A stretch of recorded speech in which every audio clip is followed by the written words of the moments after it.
H16 news ಅರ್ಥಾತ್ ಹೇ ಸೀತಾರಾಮಗೆ ಸ್ವಾಗತ. ನಾನು ನಿಮ್ಮ ವೈಎಂ ಮಲ್ಲಪ್ಪ ಜೂತವರಾದ ಮೇಲೆ ಕರ್ನಾಟಕದಲ್ಲಿ ಇನ್ನೊಂದು ನವ ಕರ್ನಾಟಕ ನಿರ್ಮಾಣ ಆಂದೋಲನ ಪಕ್ಷ ಹುಟ್ಕೊಳ್ತಾ ಇದೆ. ನವ ಹೊಸದಾಗಿ ಅದು ಹೇಳುವಂಥದ್ದು ವಿಶೇಷವಾಗಿ ಇದರಲ್ಲಿ ಹೋರಾಟಗಾರರು, ರೈತ ಹೋರಾಟಗಾರರು, ದಲಿತ ಹೋರಾಟಗಾರರು, ಮೈನಾರಿಟಿ ಹೋರಾಟಗಾರರು ಕೂಡ್ಕೊಂಡಿದ್ದಾರೆ. ಇನ್ನೂ ಕೂಡಬೇಕಾಗಿತ್ತು ಆ ಮಾತು ಬೇರೆ. ಇದರ ನೇತೃತ್ವದ ಅಧ್ಯಕ್ಷಗಿರಿಯನ್ನು ನಮ್ಮ CM ಇಬ್ರಾಹಿಂನವರು ವಹಿಸ್ಕೊಂಡಿದ್ದಾರೆ. CM ಇಬ್ರಾಹಿಂರು ಒಳ್ಳೆ ಮಾತುಗಾರರು, ಅದರಲ್ಲಿ ಎರಡು ಮಾತಿಲ್ಲ. ಒಬ್ಬ ಮುಸ್ಲಿಂ ಅವರು ಸಹಿತ ವಚನ ಸಾಹಿತ್ಯವನ್ನು ಚೆನ್ನಾಗಿ ಅಭ್ಯಾಸ ಮಾಡಿದವರು. ಅದರ ವಚನ ಸಾಹಿತ್ಯದ ಹಂಗೇನ ರಾಜಕೀಯ ಮಾಡಿದಂತ ನಾನು ಹೇಳಿಕ್ಕೆ ಹೋಗೋದಿಲ್ಲ. ಯಾಕಂದರೆ ಬಸವಣ್ಣ ರಾಜಕೀಯ ನಿಮಗೆ ಗೊತ್ತದ, ಪರಿವರ್ತನೆ ಬದಲಾವಣೆ, ಅದಕ್ಕೆ ತಮ್ಮ ಜೀವನ ತಿತ್ತರು ಅನ್ನುವಂಥದ್ದು. ಅವರ ರಾಜಕೀಯ ಒಂದು ಜಾತಿಯನ್ನು ಹೋಗಲಾಡಿಸೋದು, ಜೊತೆಗೆ ಜನರ ಸಮಾನತೆ ಇರುವಂಥದ್ದು. ಇವರು ಮಾತಾಡ್ತಾರೆ ನಮ್ಮ CM ಇಬ್ರಾಹಿಂನವರು. ಆದರೆ ವಾಸ್ತವವಾಗಿ ಅಡ್ಜಸ್ಟ್ಮೆಂಟ್ ಪೊಲಿಟಿಕ್ಸ್ ಮಾಡ್ಕೊಂಡು ಹೋಗ್ತಾ ಇರ್ತಾರೆ. ನಮ್ಮ ಕಾಂಗ್ರೆಸ್ಸಾಗ ಹೋಗ್ತಾರೆ, JDS ಹೋಗ್ತಾರೆ. ಅದೇ ಕಾಲಕ್ಕೆ ಒಂದೇ ಒಂದು ಅವ್ರನ್ನ ಮೆಚ್ಚುವಂಥ ಕೆಲಸ ಅಂದರೆ BJPಯಲ್ಲಿ ಸೇರಿಲ್ಲ. ಇದು ಅವ್ರದ್ದೊಂದು ಪ್ಲಸ್ ಪಾಯಿಂಟ್. ಆದ್ರೆ ಹಂಗಂತ ತಿಳ್ಕೊಂಡು ಅವರು ರಾಜಕೀಯ ಮುತ್ಸದ್ದಿ ಅಲ್ಲ ಅಂತಲ್ಲ, ಮುತ್ಸದ್ದಿ. ಅವ್ರ ಜೊತೆಗೆ ನಮ್ಮ ಕೋಡಿಹಳ್ಳಿ ಚಂದ್ರಶೇಖರ್ ಕೂಡಿದ್ರೆ ಕಾರ್ಯಾಧ್ಯಕ್ಷರಾಗೆ. ಕೋಡಿಹಳ್ಳಿ ಚಂದ್ರಶೇಖರ್ ಅವ್ರ ಬಗ್ಗೆ ಒಳ್ಳೆಯ ಅಭಿಪ್ರಾಯ ಇದೆ. ರೈತ ಮೂಮೆಂಟು, ರೈತರ ಕಬ್ಬಿನ ಹೋರಾಟ ಮಾಡುವಂಥವ್ರು, ಸದಾ ರೈತರ ಸಲುವಾಗಿ ಏನೋ ಪರಿಮಿಡಿತಾ ಇರ್ತಾರೆ. ಒಂದೇನೋ ರಾಜಕೀಯ ಸಾಹಸ ಮಾಡಲಿಕ್ಕೆ ಇದ್ದಾರೆ. ರಾಜಕೀಯಕ್ಕೆ ಬರಬಾರ್ದು ಅಂತ ಹೇಳೋದಿಲ್ಲ ಇಲ್ಲಿ. ಯಾಕೆ ಬರಬೇಕಿಲ್ಲ, ಹೊಸ ಮುಖಗಳು, ಹೊಸ ಹೋರಾಟಗಾರ ರಾಜಕೀಯಕ್ಕೆ ಬರಬೇಕು. ರಾಜಕೀಯ ಅಸ್ಪೃಶ್ಯ ಅಲ್ಲ. ಭಾಳ ಜನ ಒಂದು ವಾದ ಮಾಡ್ತಾರಪ್ಪ ಅಂದ್ರೆ ರಾಜಕೀಯಕ್ಕೆ ಹೋಗಬಾರ್ದು. ಯಾಕೆ ಹೋಗಬಾರ್ದು?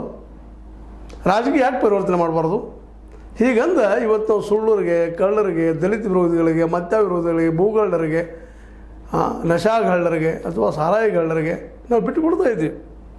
ಪಾಪ ಖಾಲಿ ಕೂತ್ಬಿಡ್ತಾರೆ ಕುರ್ಚಿ ಮೇಲೆ. ನಾವು ಇಲ್ಲಿ ಲೀಡರ್ ಅಂತೇಳಿ ದುಡ್ಡು ಇರ್ತದೆ ಖರ್ಚು ಮಾಡಲಿಕ್ಕೆ. ಮತ್ತು ನಮಗೂ 500,000 ಬೇಕಾಗಿರ್ತದೆ. ಹೌದು, ಕುಡಿಯೋದಕ್ಕೂ ತಿನ್ನೋದಕ್ಕೂ ಇಂಥವ್ರು ಭಾಳ ಇದ್ದಾರೆ. ಅವರು ಈಗ ನಮ್ಮ ಮತದಾರರು ಸಹಿತ ಮಾರಾಟಕ್ಕೆ ಒಳಗಾಗುವಂಥವ್ರು ಆಗ್ಯಾರ. ಎಲ್ಲೋ ಒಳ್ಳೆಯವರು ಭಾಳ ಕಡಿಮೆ. ಹೀಗಾಗಿ ಏನಾಗಿಬಿಟ್ಟದ ಇಡೀ ದೇಶ ತುಂಬ ಕೋಟ್ಯಾಧೀಶರು ಇವತ್ತು MP MLAಗಳು. ಆ ದುಡ್ಡು ಹಾಕ್ತಾರೆ, ತೆಗಿತಾರೆ, ಹಾಕ್ತಾರೆ, ತೆಗಿತಾರೆ, ಉದ್ಯೋಗ ಮಾಡಿದ್ದಾರೆ, ಬಿಸ್ನೆಸ್ ದಟ್ ಈಸ್. ಹೀಗಾಗಿ ಎಲ್ಲ ರಾಜಕೀಯ ಕೆಟ್ಟ ಅನ್ನೋಂಥ ವಾತಾವರಣ. ಅದು ರಾಜಕೀಯ ಕೆಟ್ಟಲ್ಲ. ನನ್ನ ಅಭಿಪ್ರಾಯದಲ್ಲಂತೂ ರಾಜಕೀಯ ಒಂದು ಪವಿತ್ರವಾದ ಕಾರ್ಯ. ಅದು ಅನಿವಾರ್ಯ. ಅಧಿಕಾರಕ್ಕೆ ಹಿಡಿಬೇಕಾಗ್ತದೆ, ಹೋಗ್ಬೇಕಾಗ್ತದೆ. ಆ ದಿಶೆಯಲ್ಲಿ ನಾವು ಅದನ್ನು ಚಿಂತನೆ ಮಾಡಬೇಕಾಗಿದೆ. ಇವತ್ತು ಅನೇಕ ಏನಪ್ಪ ಅಂತಂದ್ರೆ ರೈತರು ರಾಜಕೀಯ ಮಾಡಬೇಕಂತ ಆಸೆ ಅದ ಅವರಲ್ಲೇ. ಆದರೆ ಭಯ. ಯಾಕಂದ್ರೆ ಅಷ್ಟು ದುಡ್ಡು ಇಲ್ಲಲ್ಲಪ್ಪ ನಮ್ಮ ರಾಜಕೀಯ ಮಾಡೋದ್ಕೊಂಡು ಅಂತದ್ದು. ಬರೀ ದುಡ್ಡು ಒಂದರಿಂದ ರಾಜಕೀಯ ಆಗ್ತದೆ ಅಂತಲ್ಲ, ಭಾಳ ಜನರ ಅಂತ ಭ್ರಮೆ ಅದ. ಯಾಕಂತಂದ್ರೆ ನಾವು ಜನರಿಗೆ ಮೊದಲು ನಂಬಿಸ್ಬೇಕಾಗ್ತದೆ. ಅದರರ್ಥ ನಾವು ಪ್ರಾಮಾಣಿಕರಿರಬೇಕು ಆಗ್ತದೆ. ಜನರ ಮನೆಗೆ ಹೋಗ್ಬೇಕಾಗ್ತದೆ. ಭಾಳ ಕಷ್ಟದ ಕೆಲಸ ಅದು. ಸ್ವತಂತ್ರವಾದ ಮೀಡಿಯಾಗೆ ಬೇಕಾಗಿರುವುದು ಸ್ವತಂತ್ರ ಧ್ವನಿ. ಆ ಸ್ವತಂತ್ರ ಧ್ವನಿ ಉಳಿಸಲು ನೀವು ಮಾಡಬೇಕಾದದ್ದು ಇಷ್ಟೇ. ಅದೇನಪ್ಪಾ ಅಂತಂತಂದ್ರೆ ನಿಮ್ಮ ಕೈಲಾದಷ್ಟು ಸಹಾಯ ಈ ಚಾನಲ್ಗೆ ಮಾಡಿ ಹಾಗೂ ನಿಮ್ಮ ಧ್ವನಿಯನ್ನು ಕಾಪಾಡಿಕೊಳ್ಳಿ. ನಾವು ಪ್ರಾಮಾಣಿಕರನ್ನು ತೋರಿಸುವ ಜೊತೆ ಜನರು ಜಾಗೃತಿ ಮಾಡಬೇಕು. ಇದು ಭಾಳ ವಿಷಯ ಇದಾವೆ ನಮ್ಮಲ್ಲೇ. ಒಬ್ಬ ನಾಯಕರಾಗೋದಕ್ಕೆ ಆದ್ರೆ ಆ ದಿಟ್ಟ ಹೋರಾಟ ತಿರುಗಾಡುವಂಥದ್ದು ಮಿನಿಮಮ್ಮರೇ ನಾವು ಖರ್ಚು ಮಾಡಬೇಕಾಗ್ತದೆ. ಅದಕ್ಕಾಗಿ ಇವತ್ತು ನಾಯಕರಾಗೋದಕ್ಕೆ ಜನ ಅನಿಸ್ತಾರೆ ರಾಜಕೀಯ ಮಾಡೋದು ಬೇಡಪ್ಪ, ದುಡ್ಡು ಹಾಕಿ ತೆಗೆದು ಮತ್ತು ಅಲ್ಲಿ ಗುಂಡಾಗಳದಾರು ಅಂತೇಳಿ. ಗುಂಡಾಗಳನ್ನು ಎದುರಿಸೋದು ಹೇಗೆ ಅನ್ನೋ ಭಯ ಎಲ್ಲರಲ್ಲೂ ಅದ. ಹೀಗಾಗಿ ಯಾವುದೋ ಹೊಸದು ಮಾಡ್ಬೇಕಾದ್ರೆ ಒಬ್ಬ ರಾಜಕೀಯ ವ್ಯಕ್ತಿ ಹಿಡ್ಕೊಂಡು ಹೋಗುವಂಥ ಒಂದು ಪ್ರಯತ್ನ ಮಾಡ್ತಾ ಇರ್ತಾರೆ. ಆದರೆ ತದ್ವಿರುದ್ಧವಾಗಿ ದೆಹಲಿಯಲ್ಲೇ ನಿಮ್ಗೆ ಗೊತ್ತಿರ್ಬೋದು, ಕೇಜ್ರಿವಾಲ್ ದೊಡ್ಡ ಸಾಹಸ ಮಾಡಿದರು. ಭ್ರಷ್ಟಾಚಾರದ ವಿರೋಧ ಮೂಮೆಂಟ್ ಶುರು ಮಾಡಿದರು. ಅವರು ಕರಪ್ಷನ್ ಅಗೇನ್ಸ್ಟ್ ಇಂಡಿಯಾ ಅಂತೇನು ಮಾಡಿಕೊಂಡು ದೊಡ್ಡ ಹೋರಾಟ ಮಾಡಿದರು. ಅದಕ್ಕೆ ಅಣ್ಣಾ ಹಜಾರೆ ಅವರು ಬಂದರು, ಎಲ್ಲರೂ ಕೂಡಿದರು. ಆ ಸಂದರ್ಭದಲ್ಲಿ ಅಣ್ಣಾ ಹಜಾರೆ ಅವರು ಏನಾದರೂ ಸಪೋಸ್ ರಾಜಕೀಯಕ್ಕೆ ಇವನ ಜೊತೆಗೆ ಇಳಿದ ಅದರ ಅಧ್ಯಕ್ಷ ಆಗಿ, ಆಮ್ ಆದ್ಮಿ ಪಕ್ಷದ ಅಧ್ಯಕ್ಷ ಆಗಿ ಇವ್ರನ್ನ ಚೆನ್ನಾಗಿ ತಮ್ಮ ಕೈಯಲ್ಲಿ ಇಟ್ಕೊಂಡ ಅಥವಾ ಸಂಚಾರಗಳ ಇಟ್ಕೊಂಡು ಹೋಗಿದ್ರಪ್ಪ ಅಂದ್ರೆ ಇವತ್ತು ಈ ದೇಶದ ರಾಜಕೀಯ ಬದಲಾಗ್ತದೆ ನಿಶ್ಚಿತವಾಗಿ. ಯಾಕಂದ್ರೆ ಅಣ್ಣಾ ಹಜಾರೆ ಅವ್ರ ಸುತ್ತಲೂ ಒಂದು ಏನಪ್ಪ ಪ್ರಾಮಾಣಿಕ ವ್ಯಕ್ತಿ ಅನ್ನುವಂಥ ಒಂದು ಅವರ ಇತ್ತು, ಒಂದು ವಾತಾವರಣ ಇತ್ತು. ಜೊತೆಗೆ ನಮ್ಮ ಕೇಜ್ರಿವಾಲ್ ಅಂಥವ್ರು ಅನೇಕರು, ನಮ್ಮ ಯೋಗೇಂದ್ರ ಯಾದವ್ ಅಂಥವರು, ಪ್ರಶಾಂತ್ ಭೂಷಣ್ ಅಂಥವರು, ಶಾಂತಿ ಭೂಷಣ್ ಅಂಥವರು, ಅದೇ ನಮ್ಮ ಕರ್ನಾಟಕದಲ್ಲಿ ನಮ್ಮ ದೇವನೂರು ಮಹಾದೇವ್ ಅಂಥವರು, ಅದೇ BR ಹಿರೇಮಠರ್ ಅಂಥವ್ರು, ಅನೇಕರೆಲ್ಲ ಕೂಡಿದ್ರು. ಅದ ಕಡೆ ಮೇಧಾ ಪಾಟ್ಕರ್ ಅಂಥವ್ರು. ಹೀಗಾಗಿ ಸಡನ್ನಾಗಿ ಅದು ಮೇಲೆ ಇದ್ದಿತ್ತು. ಅದು ದುರಂತ ಏನಪ್ಪ ಅಂತಂದ್ರೆ ಅಧಿಕಾರ ಆಸೆ ಕೇಜ್ರಿವಾಲ್ ಹೊಕ್ಕ ಪ್ರಾಮಾಣಿಕರವರು ಅದು ಅಧಿಕಾರ ಆಸೆ ಹೊಕ್ಕ ಉಳಿದವ್ರನ್ನೆಲ್ಲ ಹೊರಗೆ ಹಾಕ್ತಾ ಹೋಗ್ಬಿಟ್ರು. ಜೊತೆಗೆ ಅಣ್ಣಾ ಹಜಾರೆ ಅವರು ಅದಕ್ಕೆ ರಾಜಕೀಯ ಬರೋದಿಲ್ಲ, ಮತ್ತು ರಾಜಕೀಯ ಬರೋದಿಲ್ಲ ಅಂದರೆ ಹೆಂಗೆ ಪರಿವರ್ತನೆ ಮಾಡೋರು? ರಾಜಕಾರಣಿಗಳಂತೂ ಯಾರ ಮಾತನ್ನು ಕೇಳುವವರಲ್ಲ, ತಮಗೆ ಲಾಭ ಹೋಗಿದ್ರೆ ಮಾತ್ರ ಮಾಡುವಂಥವ್ರು.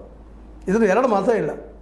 ಇಂಥ ಪ್ರಸಂಗದಲ್ಲ ಅಣ್ಣಾ ಹಜಾರೆ ದೂರ ಸರಿದ್ರಿಂದಾಗೆ ಅವ್ರು ಇದ್ದಿದ್ರೆ ಅವರು ನಿಶ್ಚಿತವಾಗಿಯೂ ಯೋಗೇಂದ್ರ ಯಾದವ್ ಹೊರ ಹೋಗ್ತಿರಲಿಲ್ಲ, ಪ್ರಶಾಂತ್ ಭೂಷಣ್ ಹೋಗ್ತಿರಲಿಲ್ಲ, ಎಲ್ಲ ಕುಡಿದು ಹೊಸ ರಾಜಕೀಯ ಶಕ್ತಿ ಉದಯ ಆಗಿತ್ತು ಈ ದೇಶದಲ್ಲಿ.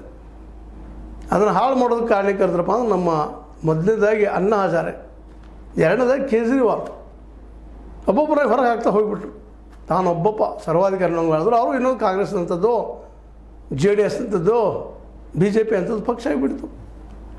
ಯಾವ ಭ್ರಷ್ಟಾಚಾರದ ವಿರುದ್ಧ ಹೋರಾಟ ಮಾಡೋರಿಗೆ ಇನ್ನೊಂದು ಕಡೆಗೆ ಭ್ರಷ್ಟಾಚಾರದ ಆರೋಪದೊಳಗೆ ಇಲ್ಲ ಸಿದ್ಧಾಗಿಲ್ಲ. ಅದು ಆರೋಪದೊಳಗೆ ಜೈಲಿಗೂ ಹೋದರು, ಅಧಿಕಾರ ಕಳ್ಕೊಂಡ್ರು, ಇವತ್ತು ಬೀದಿ ಪಾಲಾಗಿದ್ದಾರೆ. ಅಂದರೆ ಪ್ರಾದೇಶಿಕ ಪಕ್ಷ ಕಟ್ಟೋದಕ್ಕೆ ಪ್ರಾಮಾಣಿಕತೆ ಭಾಳ ಪ್ರಮುಖ ಇರ್ತದೆ. ಜನರು ಹೋರಾಟ ಇರಬೇಕಾಗ್ತದೆ. ಆ ದಿಶೆಯಲ್ಲೇ ಕೋಡಿಹಳ್ಳಿ ಚಂದ್ರಶೇಖರ್ ಬಗ್ಗೆ ವಿಶ್ವಾಸ ಅದ. ಆದರೆ ಅದೇ ವಿಶ್ವಾಸನ ಸೇಮ್ ಇಬ್ರಾಹಿಂ ಬದಲಾಗಿ ಇಡ್ಲಿಕ್ಕೆ ಆಗೋದಿಲ್ಲ. ಯಾಕೆ ಹಿಂದೆಲ್ಲ ರಾಜಕೀಯ ಅವ್ರು ನೋಡಿದವರಿದ್ದಾರೆ, ಅವ್ರು ಏನು ಮಾಡಿದ್ರು ಏನಿಲ್ಲ. ಅಡ್ಜಸ್ಟ್ಮೆಂಟ್ ಪೊಲಿಟಿಕ್ಸು ಮಾಡಿದ್ದಾರೆ. ಕಾಂಗ್ರೆಸ್ ಮತ್ತು JDS ಹತ್ತ ಹೋಗಿ ಒಬ್ಬರು ಮಾಡಿದ್ದಾರೆ. ಒಂದಿಷ್ಟು ಆರೋಪಗಳು ಅವ್ರ ಮೇಲೆ ಇದ್ದಾವೆ. ಆದರೂ ಅವ್ರು ಪ್ರಯತ್ನ ಮಾಡ್ತಾ ಇದ್ದಾರೆ, ಯಶಸ್ವಿ ಆಗಿರೋದು ನಮ್ಮ ಅಭಿಪ್ರಾಯ, ನಮ್ಮ ಬಯಕೆ. ಯಾಕೆಂದ್ರೆ ಪ್ರಾದೇಶಿಕ ಪಕ್ಷ ಬಲಿಷ್ಠ ಬೇಕಾಗಿದೆ. ಅದು ಸಾಧ್ಯನಾ ಅನ್ನೋದು ಒಂದು ದೊಡ್ಡ ಪ್ರಶ್ನೆ. ಯಾಕಂದ್ರೆ ಈಗಾಗಲೇ ನಿಮ್ಗೆ ಗೊತ್ತದ, ಪ್ರಾದೇಶಿಕ ಪಕ್ಷ ಕಟ್ಟಕ್ಕೆ ಹೋಗಿ ನಮ್ಮ ಯಡಿಯೂರಪ್ಪನವ್ರು ಏನಾದರೂ, ಅದೇ ಕಾಲಕ್ಕೆ ನಮ್ಮ ಕನ್ನಡ ಪಕ್ಷ ಕಟ್ಟಕ್ಕೆ ಹೋದಂಥ ನಮ್ಮ VRL ಅವ್ರು ಏನಾದರೂ ಇದೇ ಹಿಂಗೆ ತೆಗೆದು ಹೋದಾಗ ಬರ್ತಾಯಿದ್ರು. ಅಷ್ಟೇ ಆಗಿ ಲಂಕೇಶ್ ಅವರು ಒಂದು ಪ್ರಗತಿ ರಂಗ ಅದು ಕಟ್ಟಲಿಕ್ಕೆ ಹೋಗಿ ಅವ್ರು ಏನಾದರೂ ರಾಜಕೀಯ ಪಕ್ಷ ಕಟ್ಟೋದ್ರಲ್ಲಿ ಸುಲಭದ ಕೆಲಸ ಅಲ್ಲ. ಅಂದ್ರೆ ಜನಕ್ಕೆ ಹೋಗಿ ಮುಟ್ಟೋದಕ್ಕೆ ಒಂದು ಮಾಧ್ಯಮ ಬೇಕು. ಮಾಧ್ಯಮ ಜೊತೆ ತಾವು ಸ್ವತಃ ಅಲ್ಲಿ ಹೋಗ್ಬೇಕು, ಗುಂಪು ಆಗಬೇಕು, ಭಾಳಷ್ಟು ಜನ ಪ್ರಾಮಾಣಿಕ ಸೇರ್ಬೇಕಂದ್ರೆ ಅದು ಸಾಧ್ಯತೆ ಇಲ್ಲ ಅಂತಲ್ಲ. ಮತ್ತು ಇವತ್ತಿನ ಸರ್ಕಾರದ ವಿರುದ್ಧ ಭ್ರಷ್ಟಾಚಾರದ ದೊಡ್ಡ ಆಂದೋಲನ ಹೋರಾಟ ಮಾಡಬೇಕು. ಮತ್ತು ರೈತರಿಗೆ, ದಲಿತರಿಗೆ, ಇನ್ನುಳಿದ ಎಲ್ಲ ಸಮುದಾಯದ ಒಗ್ಗೂಡಿಸಿ ಅವರಿಗೆಲ್ಲ ವಿಶ್ವಾಸ ಗಳಿಸಬೇಕು. ಇದೆಲ್ಲ ಸಾಧ್ಯನೇ ಇವು ಸಾಧ್ಯದ. ಯಾಕಂದ್ರೆ ರೈತರಿಗೆ ಮಾರ್ಕೆಟ್ ಬೇಕಾಗಿದೆ, ಮಾರ್ಕೆಟ್ ಇಲ್ಲ ಪಾಪ ರೈತರಿಗೆ. ಅವ್ರು ಕನ್ವಿನ್ಸ್ ಮಾಡಿ ಮಾರ್ಕೆಟ್ ಮಾಡುವಂಥದ್ದು, ಜೊತೆಗೆ ರೈತರನ್ನ ತಮ್ಮ ತೆಕ್ಕಿಗೆ ತೆಗೆದುಕೊಳ್ಳುವಂಥದ್ದು, ಮತ್ತು ಅವ್ರು ದಲಿತ ಪರ ಮತ್ತು ಹಿಂದುಳಿದರ ಪರ ಅವ್ರು ತೋರಿಸ್ಕೊಳ್ಳೋದಷ್ಟಲ್ಲ ಆ ರೀತಿ ವರ್ಕ್ ಮಾಡಬೇಕಾಗ್ತದೆ. ಇಡೀ ನಾಡಿನ ತುಂಬ ಅಡ್ಡಾಡಬೇಕಾಗ್ತದೆ, ಸಂಘಟನೆ ಮಾಡಬೇಕಾಗ್ತದೆ. ಅದು ಅಷ್ಟು ಅಂದುಕೊಂಡಷ್ಟು ಸುಲಭದ ಕೆಲಸ ಅಲ್ಲ. ಆದರೂ ಪ್ರಯತ್ನ ಮಾಡಿದ್ದಾರೆ, ಮಾಡ್ತಾಯಿದ್ದಾರೆ. ಒಂದೇನೋ ಆಂದೋಲನ ಪಕ್ಷ ಅಂತ ಹೇಳ್ತಾ ಇದ್ದಾರೆ. ನವ ಕರ್ನಾಟಕ ನಿರ್ಮಾಣ ಆಂದೋಲನ ಪಕ್ಷ ಅಂತ ಮಾಡ್ಕೊಂಡಿದ್ದಾರೆ. ಮತ್ತು ಈಗ ನಮ್ಮ ಜನಾರ್ದನ್ ರೆಡ್ಡಿಯವರು ದುಡ್ಡಿತ್ತು ಅವ್ರು ಸಾಕಷ್ಟು, ಆದರೂ ಅವ್ರು ಯಶಸ್ವಿ ಆಗಿಲ್ಲ ಪಕ್ಷ ಕಟ್ಟೋಲ್ಲ. ಯಾಕಂದ್ರೆ ಬರೀ ದುಡ್ಡು ಒಂದೇ ಅಲ್ಲ, ಅದೇ ಕಾಲಕ್ಕೆ ಬರೀ ಏನಪ್ಪ ಅಂದ್ರೆ ದುಡ್ಡು ಇಲ್ಲ ಅಂದರೂ ಆಗೋದಿಲ್ಲ ಅನ್ನೋ ಅರ್ಥ ಸತ್ಯದ.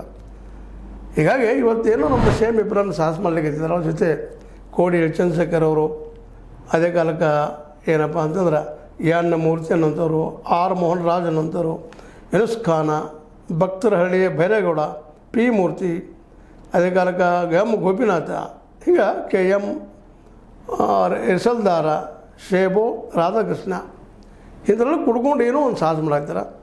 ಯಶಸ್ವಿ ಆಗ್ಬೋದಾ? ಅವರು ದೇವೇಗೌಡರ ಪ್ರಾದೇಶಿಕ ಪಕ್ಷ JDSಗೆ ಅಡ್ಡಗಾಲ ಆಗ್ಬೋದಾ? ಯಾಕಂದರೆ ಎರಡೂ ರಾಷ್ಟ್ರೀಯ ಪಕ್ಷಗಳನ್ನಂತ ಬೀಟ್ ಮಾಡೋದು ಭಾಳ ಕಷ್ಟದ ಕೆಲಸ. ಇತಿಹಾಸದಂಥ ಪ್ರಾದೇಶಿಕ ಪಕ್ಷ ಯಶಸ್ವಿ ಕೆಲವೇ ಇರ್ಬೋದು. ಒಂದು ಅದು ಜನತಾ ಪಕ್ಷದಿಂದ ಬಂದಂಥದ್ದು, ನಂತರ ಜನತಾದಳ ಆಯಿತು, ಜನತಾ ಹೊಡೆದು ಒಂದು ನೆನಪು ಮುಲಾಯಂ ಶಂಕರ್ SP ಆಯಿತು, ಅದ್ರ ಜೊತೆಗೆ ನಮ್ಮ ಲಾಲು ಪ್ರಸಾದ್ ಯಾದವ್ರದ್ದು RJD ಆಯಿತು, ಕರ್ನಾಟಕ ದೇವೇಗೌಡರದು ಏನಪ್ಪ ಅಂದ್ರೆ JDS ಆಯಿತು, ಮತ್ತು ಅಲ್ಲೇ ನಮ್ಮ ಏನಪ್ಪ ಅಂದ್ರೆ ಬಿಹಾರದಲ್ಲೇ JDU ಆಯಿತು, ಉತ್ತರ ಪ್ರದೇಶದಲ್ಲಿ SP ಆಯಿತು, ನಿಮ್ಗೆ ಗೊತ್ತದ.